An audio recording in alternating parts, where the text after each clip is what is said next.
என் அன்பு மாணவர்களுக்கு வணக்கம். இது உங்கள் சரவணகுமார் சார். இன்னைக்கு கிளாஸில் நம்ம என்ன பார்க்க போகிறோம்னா, டிப்ளமோ என் ஸ்கீம், அதாவது ஃபஸ்ட் இயர் ஃபஸ்ட் செம்மில் இருக்கக்கூடிய இன்ஜினியரிங் மேத்தமெட்டிக்ஸ் 1 உடைய கொஸ்டின் பேப்பர் ஃபார்மட் நம்மளுக்கு எப்படி வரும், எவ்வளோ மார்க்ஸ்க்கு நம்மளுக்கு கேட்பாங்க, எந்தெந்த சாப்டர்லாம் படித்தா நம்ம வந்து ஈஸியாக நம்ம பாஸ் பண்ண முடியும், ஒரு நல்ல மார்க்ஸை ஸ்கோர் பண்ணுறது எப்படி, அது மட்டும் இல்லாமல் நம்மளுடைய பாஸ் மார்க் எவ்வளவு, எந்தெந்த யூனிட்டை நம்ம நல்லா கான்சன்ட்ரேட் பண்ணணும், எல்லா விஷயத்தையும் பார்த்திங்கன்னா இந்த வீடியோவில் நம்ம தெளிவாக நம்ம டிஸ்கஸ் பண்ண போகிறோம். அதாவது நீங்கள் இதுதான் ஃபஸ்ட் டைமாக நம்ம சேனலுக்கு வந்திருந்தீங்கன்னா மறக்காமல் சப்ஸ்கிரைப் பண்ணுங்கள், உங்கள் நண்பர்களுக்கு இந்த வீடியோ ஷேர் பண்ணி விடுங்க. இதுக்கு முன்னாடி பார்த்தீங்கன்னா ஒரு சென்டம் சேலஞ்சுன்னு சொல்லி 5 யூனிட்டுக்கு உண்டான இம்பார்ட்டன்ட் கொஸ்டின்ஸ் பார்ட்ஸில் எந்த மாதிரி கேள்வியெல்லாம் கேட்கலான்னு சொல்லி கொடுத்துருக்குறேன். அதில் இருக்கக்கூடிய ப்ராப்ளத்தை நீங்கள் நல்லா ப்ராக்டிஸ் பண்ணுங்கள், கண்டிப்பாக நல்லா ஸ்கோர் பண்ணலாம். சரி, வாங்க நமக்கு எவ்வளோ மார்க்ஸ் கேட்பாங்க, எந்தெந்த டிவிஷனுக்கு எவ்வளோ வெயிட்டேஜ்னு சொல்லி நம்ம பார்க்கலாம். இப்போ நம்ம எழுதுறது பார்த்தீங்கன்னா 100 மார்க்ஸுக்கு தான் நம்ம எழுதுகிறோம், சரிங்களா? இதில் பார்ட் ஏல நம்மளுக்கு எவ்வளோ கொஸ்டின்ஸ் கேட்பாங்கன்னா 5 கொஸ்டின்ஸ் வரும். ஒவ்வொரு யூனிட்லேருந்து ஒரு கொஸ்டின் கேட்பாங்க. அப்போ நம்மளுக்கு பார்ட் ஏங்கிறது 1 மார்க் கொஸ்டின் தான். அப்போ நம்மளுக்கு 5 கொஸ்டின் கேட்பாங்க, 5 மார்க். பார்ட் பியில் பார்த்தீங்கன்னா 2 மார்க்ஸ் கொஸ்டின், நம்மளுக்கு எவ்வளோனா 10 கொஸ்டினுக்கு நம்ம ஆன்சர் பண்ணணும், 20 மார்க். பார்ட் சிங்கிறது பார்த்தீங்கன்னா 15 மார்க் கொஸ்டின், அதாவது 7 மார்க்ஸ் அண்ட் 8 மார்க்ஸ் இந்த மாதிரி நம்மளுக்கு ஸ்பிளிட் பண்ணி கேட்பாங்க. ரெண்டு கொஸ்டினாக பிரித்து கேட்பாங்க. அப்போ என்னென்னா நம்மளுக்கு 15 மார்க் கொஸ்டின். ஒவ்வொரு யூனிட்லேருந்து நம்ம 2 கொஸ்டின் அட்டன் பண்ண வேண்டியது வரும். அதெல்லாம் நான் தெளிவாக உங்களுக்கு டீட்டெயிலாக இப்போ பின்னாடி நான் உங்களுக்கு சொல்கிறேன். அப்போ 5 யூனிட்டுக்கு 15 மார்க் கொஸ்டின் 75 மார்க். அப்போ மொத்தம் நம்ம எவ்வளோ மார்க்ஸ் எழுதுறோம்னா 100 மார்க்ஸ் எழுதுகிறோம். அதில் ரொம்ப வெயிட்டேஜ் இருக்கக்கூடிய இது பார்த்தீங்கன்னா பார்ட் சி. ஏன்னா பார்ட் சிலே நம்மளுக்கு எவ்வளோ மார்க்ஸ் வந்துச்சு, 75 மார்க்ஸ் நமக்கு பார்ட் சியில் வருது, சரிங்களா? அப்போ பார்ட் சியை நம்ம கரெக்டாக கான்சன்ட்ரேட் பண்ணோம்னா 75 மார்க் வாங்கிடலாம், சரிங்களா? நான் சொல்கிற பார்ட் ஏல 5 மார்க், பார்ட் பியில் 20 மார்க், பார்ட் சியில் 75 மார்க். நம்ம மொத்தம் 100 மார்க்குக்கு எழுத போகிறோம், சரிங்களா? இப்போது இந்த 100 மார்க் எழுதுறதுல பார்ட் ஏல பார்த்தீங்கன்னா எந்த சாய்ஸும் கிடையாது, நோ சாய்ஸ். என்னென்னா ஒவ்வொரு யூனிட்லேருந்து ஒவ்வொரு கொஸ்டின் கேட்பாங்க. யூனிட் 1லேருந்து ஒரு கொஸ்டின், யூனிட் 2, 3, 4, 5, 5 யூனிட்லேருந்து ஒவ்வொரு கொஸ்டின் கம்பல்சரி வரும். இதுக்கு சாய்ஸ் கிடையாது. அப்போ சென்டம் படிக்கணும்னு நினைக்கிறவங்க எல்லாமே ரொம்ப கேர்ஃபுல்லாக படிக்கணும். எல்லா யூனிட்டும் படித்தா தான் சென்டமே வாங்க முடியும். பாஸ் பண்ணுறதுக்கு எல்லாமே நான் ஸ்ட்ராட்டஜி இப்போ நான் சொல்கிறேன் உங்களுக்கு. இப்போ என்னென்னா ஒவ்வொரு யூனிட்லேருந்து ஒவ்வொரு கொஸ்டின் வரும். அப்போ 5 யூனிட்லேருந்து 5 கொஸ்டின் வரும். இதுக்கு சாய்ஸ் கிடையாது. இப்போது இது என்னென்னா, சப்போஸ் நிறைய பேர் கொஸ்டினை ஒட்டுக்காக பார்க்கும்போது என்ன பண்ணுவோம்னா ரொம்ப கன்ஃபியூஸ் பண்ணிக்குவாங்க. நிறைய குழந்தைங்க டஃப்னு ஃபீல் பண்ணுவாங்க. அவங்களுக்காக ஒரு ஐடியா தரேன். இப்போ ஃபஸ்ட்டு இது சஃபுல் ஆகி கூட வரலாம். இப்போ ஃபஸ்ட்டு கொஸ்டின் ஃபஸ்ட்டு 1ஆம் நம்பர் ஃபஸ்ட் கொஸ்டின், 2ஆம் நம்பரில் இருக்கக்கூடிய கொஸ்டின் 2ஆம் யூனிட்டில் வர்றது, 3ஆம் நம்பரில் இருக்கக்கூடிய கொஸ்டின் 3ஆம் யூனிட்டில் வர்றது, 4ஆம் நம்பர் கொஸ்டின் 4ஆவது யூனிட்டில், 5ஆம் நம்பர் கொஸ்டின் 5ஆவது யூனிட்டில். ஒவ்வொரு யூனிட்லேருந்து first unit, second unit, third, fourth, fifth, ஒவ்வொரு யூனிட்லேருந்து ஒரு கொஸ்டின் வரும். 5 யூனிட்லேருந்து 5 கொஸ்டின், சரிங்களா? இப்படி ஞாபகம் வச்சிங்கன்னா போதும். First question first unit, second question second unit, third question third unit, fourth question fourth unit, fifth question fifth unit. இந்த மாதிரி ஞாபகம் வச்சுக்கலாம். தெரியாதவங்களுக்காக சொல்கிறேன். சம்டைம்ஸ் சஃபுல் ஆகி கூட வரலாம். அப்போ பார்ட் ஏல சாய்ஸ் கிடையாது. இப்போ பார்ட் பியில் அதாவது சாய்ஸ் இருக்குது. எவ்வளவுனா ஒவ்வொரு யூனிட்லேருந்து நல்லா கவனிங்க, ஈச் யூனிட்லேருந்து நம்மளுக்கு என்னென்னா 2 மார்க்ஸ் கொஸ்டின் 3 கேட்பாங்க. ஒவ்வொரு யூனிட்லேருந்து நம்மளுக்கு எவ்வளோ வரும், 2 மார்க்ஸ் கொஸ்டின் 3 கொஸ்டின் வரும். இங்கே பாருங்களேன், அதாவது இப்போது 6, 7, 8 அதாவது ஃபஸ்ட் யூனிட்லேருந்து 3 கொஸ்டின், செகண்ட் யூனிட்லேருந்து 3 கொஸ்டின், தேர்ட்லேருந்து 3, ஃபோர்த்துலேருந்து 3, ஃபிஃப்த்துலேருந்து 3. அப்போ 3 கொஸ்டின் வரும். நம்மளுக்கு மொத்தம் எவ்வளோ கொஸ்டின் இருக்குது, 15 கொஸ்டின் இருக்குது. இந்த 15 கொஸ்டினுக்கு நம்ம எவ்வளோக்கு ஆன்சர் பண்ணால் போதுமோ 10 கொஸ்டினுக்கு ஆன்சர் பண்ணால் போதும். 15 கொஸ்டினுக்கு நம்ம எவ்வளோ கொஸ்டின் ஆன்சர் பண்ணால் போதும், 10 கொஸ்டின். ஏன்னா 10 2s are 20, 10 கொஸ்டின் தான் நம்ம ஆன்சர் பண்ணணும். அப்போ இதெல்லாம் கொஸ்டின் நம்பராக ஞாபகம் வச்சுங்க, சரிங்களா? 6, 7, 8ங்கிற கொஸ்டின் ஃபஸ்ட் யூனிட்லேருந்து வரும். 9, 10, 11 கொஸ்டின் செகண்ட் யூனிட்லேருந்து வரும். 12, 13, 14 third unit, 15, 16, 17 fourth unit, 18, 19, 20 fifth unit.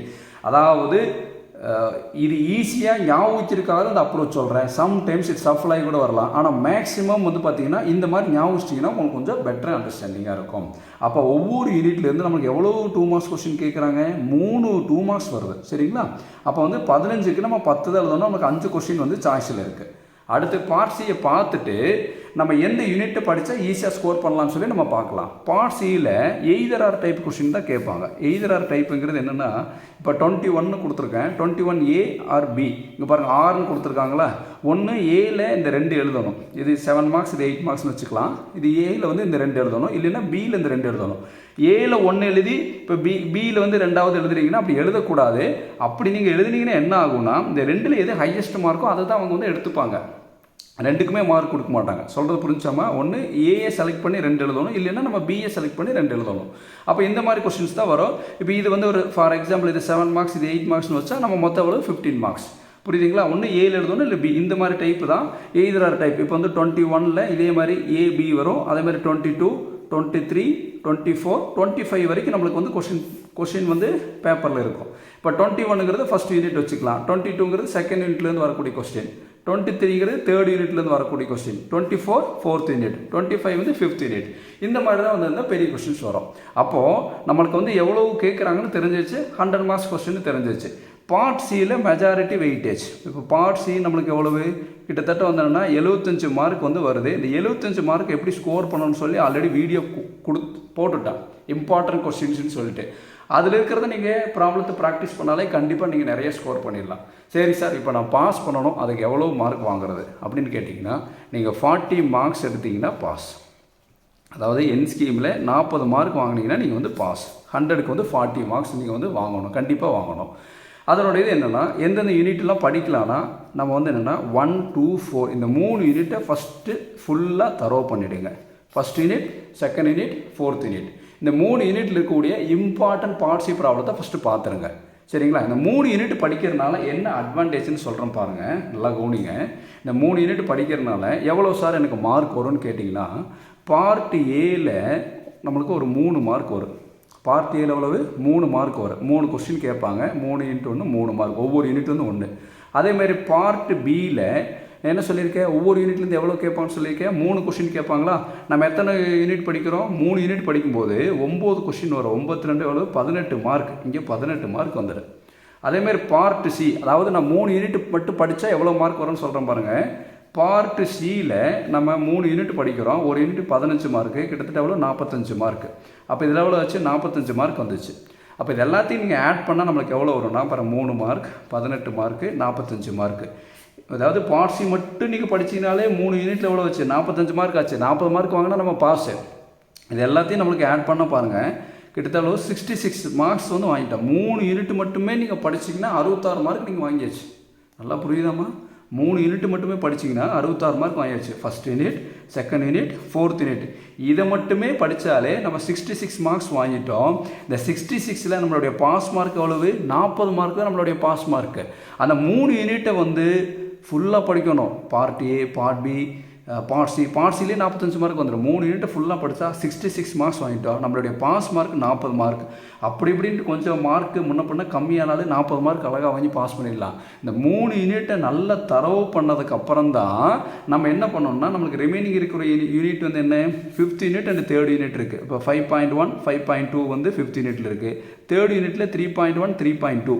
இப்போ இதில் எது உங்களுக்கு ஈஸியாக இருக்கோ அந்த இதை வந்து நீங்கள் இந்த 2 இது ஃபுல்லாக படிக்கிறீங்கனாலும் ஏதாவது ஒன்று. இப்போ ஃபார் எக்ஸாம்பிள் 5.1 படிக்கிறீங்க வைங்களேன், 5.1 இது 3.1, 3.2ல் ஏதாவது இம்பார்ட்டன்ட் ப்ராப்ளம்ஸ் பார்க்குறீங்கன்னா இந்த 5th யூனிட்லேருந்து ஒரு 7 மார்க்ஸ் அட்டன் பண்ணாலும் இந்த 3rd யூனிட்லேருந்து ஒரு 7 மார்க்ஸ், அதாவது 3 யூனிட் படித்ததுக்கப்புறம் இது இந்த 2 யூனிட்டை ஃபுல்லாக படிக்கலினாலும் ஒரு இம்பார்ட்டன்ட் மட்டும் பார்ட் சி ப்ராப்ளம் பார்த்து இதில் ஒரு 7 மார்க் வருது, இதில் ஒரு 7 மார்க் வருதுன்னா ஆக மொத்தம் எவ்வளோ 14 மார்க் ஆச்சு.